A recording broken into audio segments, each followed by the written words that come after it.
Hello friends, this is Kailash Banjara और आप देख रहे हैं चिकित्सा गाइड। चिकित्सा गाइड के इस ऑनलाइन प्लेटफॉर्म पर आपका हार्दिक स्वागत है, जहां पर हम सीखते हैं बीमारियों के बारे में introduction, causes, sign and symptom, diagnostic method तथा ट्रीटमेंट क्या डॉक्टर्स के द्वारा दिया जाता है उसके बारे में हम यहाँ पर जानते हैं। ठीक है, तो बिना किसी देरी के हम बढ़ते हैं हमारे टॉपिक की तरफ। आज का हमारा टॉपिक है टाइफाइड फीवर।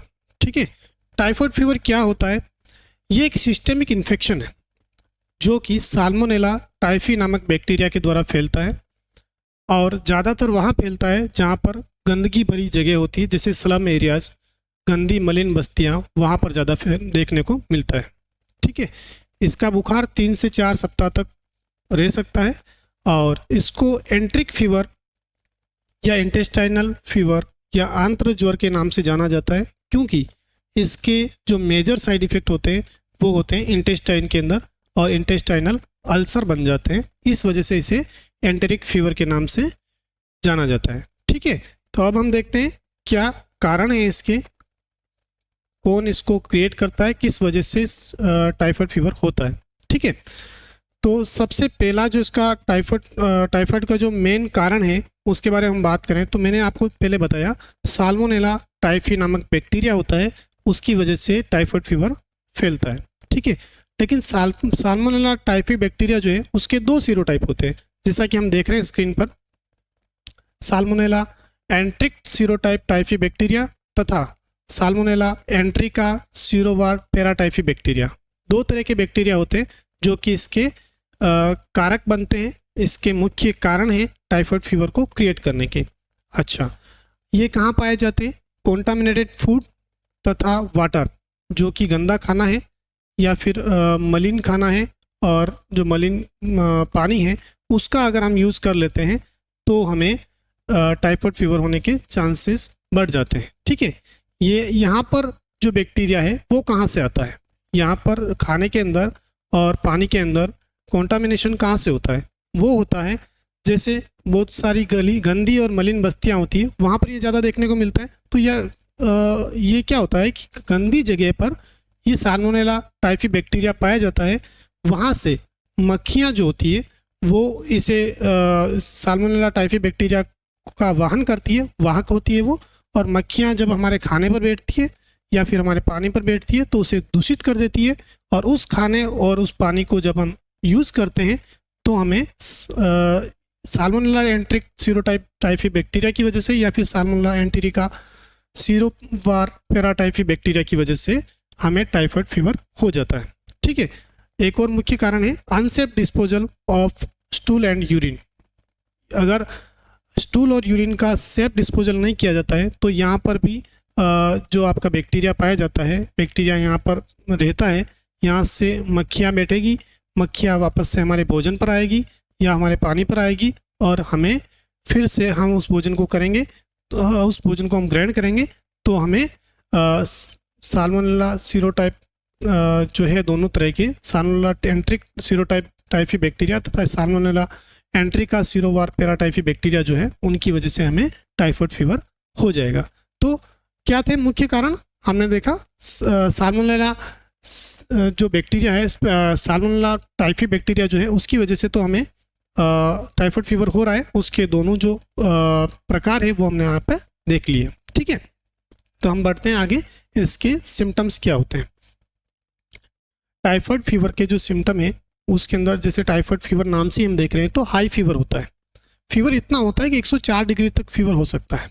ठीक है, अच्छा, उस पेशेंट को चिल्स होती है, कंपी होती है, पेशेंट को ठंड लगने जैसा महसूस होता है, लॉस ऑफ एपेटाइट, भोजन करने की इच्छा नहीं होती है, खाना नहीं भाता, भूख नहीं लगती है, स्टोमक एंड एब्डोमेन पेन होता है। ठीक है, पेट के अंदर दर्द रहता है, रोज स्पॉट रेसेज होते हैं जो कि चेस्ट पर और स्टोमक पर तथा नेक पर देखने को मिलते हैं।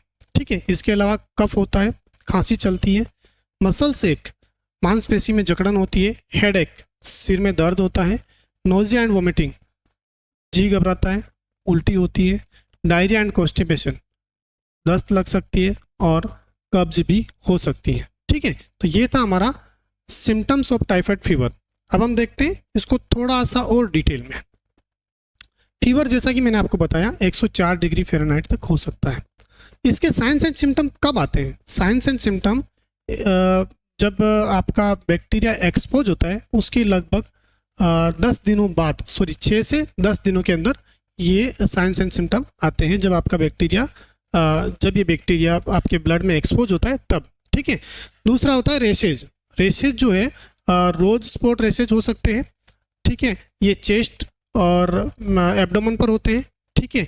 और ये नेक पर भी देखने को मिलते हैं। इसके अलावा होती है वीकनेस, कमजोरी पेशेंट को फील होती है। कॉन्स्टिपेशन, कब्ज की शिकायत रहती है। लिथार्जी, पेशेंट को सुस्ती महसूस होती है। मेलेज, पेशेंट बिल्कुल अस्वस्थ फील करता है। हेडेक, सिर में दर्द होता है। डायरिया एंड वोमिटिंग, जो कि मैंने आपको पहले बताया, दस्त भी हो सकती है और उल्टी भी हो सकती है। कोल्ड एंड कफ, पेशेंट को जुकाम होता है और खांसी चलती है। एनोरेक्सिया, पेशेंट को भूख नहीं लगती है। लीवर तथा स्प्लीन का इनलार्जमेंट हो जाता है। एब्डोमिनल पेन तथा टेंडरनेस होती है। ठीक है। एक और सिम्टम जो मैंने आपको दिखाया नहीं, पेशेंट को जब हम एग्जामिन करते हैं तो उसकी जो टंग है, जीभ है, जीवा, उसको अगर हम एग्जामिन करेंगे ढंग से तो वो बिल्कुल गंदी सी या मलिन दिखाई देगी। ठीक है। तो ये है हमारे science and symptom of typhoid fever. ठीक है। आगे बढ़ते हैं हम।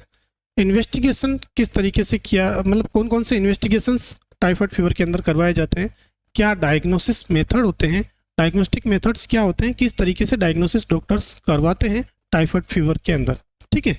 तो सबसे पहला है हमारा rapid diagnostic test kit. Rapid diagnostic test kit के द्वारा जांच की जाती है कि टाइफाइड फीवर है कि नहीं है। यहाँ पर तीन तरह के इंटरफेस होते हैं, सॉरी, कंट्रोल लाइन, आईजीजी और आईजीएम। वहाँ से हमें कंफर्म होता है कि टाइफाइड फीवर, इस फीवर वाले पेशेंट को टाइफाइड पॉजिटिव है या नेगेटिव। ठीक है। दूसरा हमारा कंफर्मेटिव टेस्ट होता है, वो है विडाल टेस्ट। विडाल टेस्ट बहुत ही भरोसेमंद टेस्ट है टाइफाइड फीवर के लिए। ठीक है। विडाल टेस्ट के द्वारा कंफर्म हो जाता है कि अगर इसके अंदर विडाल टेस्ट पॉजिटिव पाया जाता है तो हम कंफर्म कर सकते हैं कि टाइफाइड फीवर वाकई पॉजिटिव है। ठीक है। कल्चर पॉजिटिव आता है इसके अंदर। ठीक है। कंप्लीट ब्लड काउंट करवाया जाता है। कंप्लीट ब्लड काउंट के अंदर न्यूट्रोफिल्स और इओसिनोफिल्स एब्सेंट रहती है, तो यहाँ पर कंफर्म हो जाता है कि पेशेंट को टाइफाइड फीवर है, मतलब पेशेंट को इन्फेक्शन रहता है। ठीक है। ये थे हमारे डायग्नोसिस मेथड। अब हम बात करते हैं ट्रीटमेंट के बारे में। ट्रीटमेंट जो है उसको हम 3 पार्ट में डिवाइड करेंगे। पहला है हमारा ओरल एंटीबायोटिक्स, दूसरा है हमारा इंजेक्टेबल्स और तीसरा है हमारा सपोर्टिव ट्रीटमेंट। ठीक है। तो हम सबसे पहले ओरल एंटीबायोटिक्स से शुरू करते हैं। एंटीबायोटिक्स का जो सिलेक्शन है डॉक्टर्स करते हैं वो कैसे होता है? तो एंटीबायोटिक्स का सिलेक्शन एक्चुअली क्या होता है कि पर्टिकुलर एरिया के अंदर कौन सी एंटीबायोटिक की अवेलेबिलिटी है और पर्टिकुलर डॉक्टर की कौन सी एंटीबायोटिक पसंद है, उस पर डिपेंड करता है कि कौन सी एंटीबायोटिक दी जाती है। तो मैं यहाँ पर मोटे मोटे तौर पर 4 प्रकार की एंटीबायोटिक बता रहा हूँ आपको। ठीक है। उनमें से कोई एक दी जाती है। ओरल एंटीबायोटिक की हम बात कर रहे हैं। ठीक है।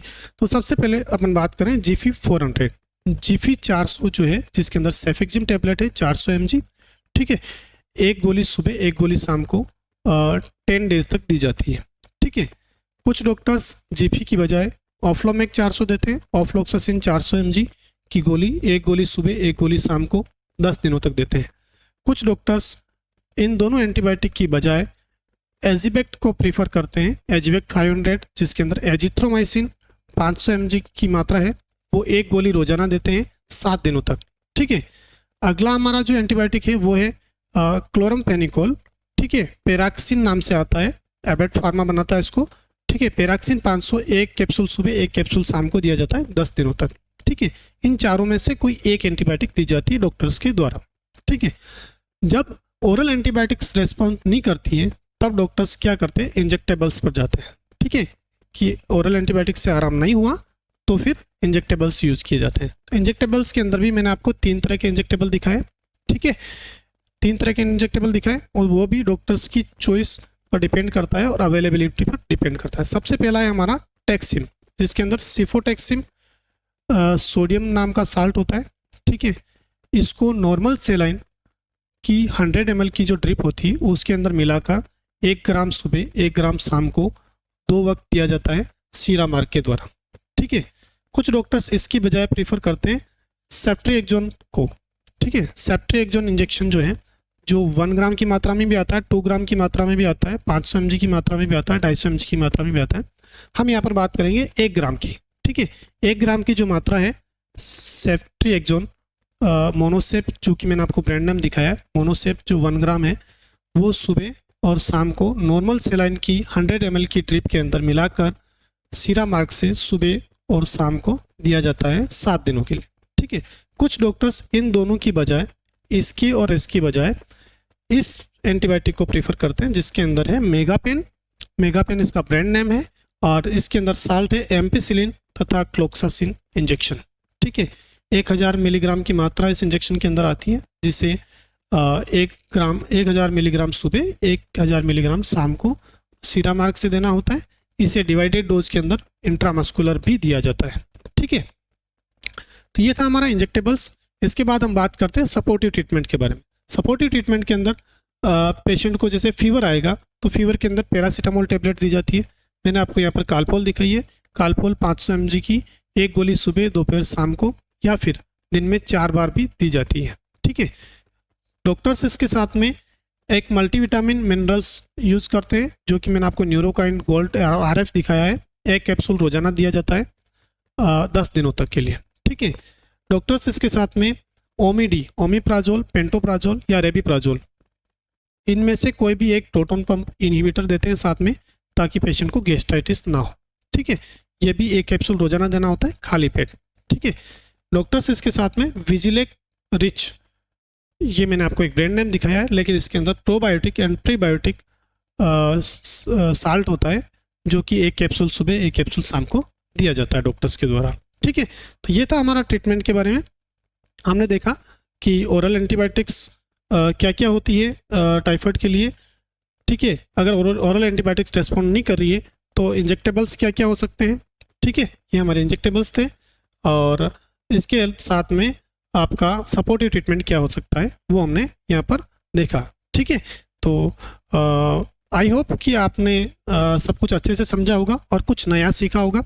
ऐसे ही इंफॉर्मेटिव वीडियोस देखने के लिए आप हमारे चैनल चिकित्सा गाइड को सब्सक्राइब कीजिए, लाइक कीजिए वीडियोस को, और शेयर अपने फ्रेंड्स के साथ में कीजिए।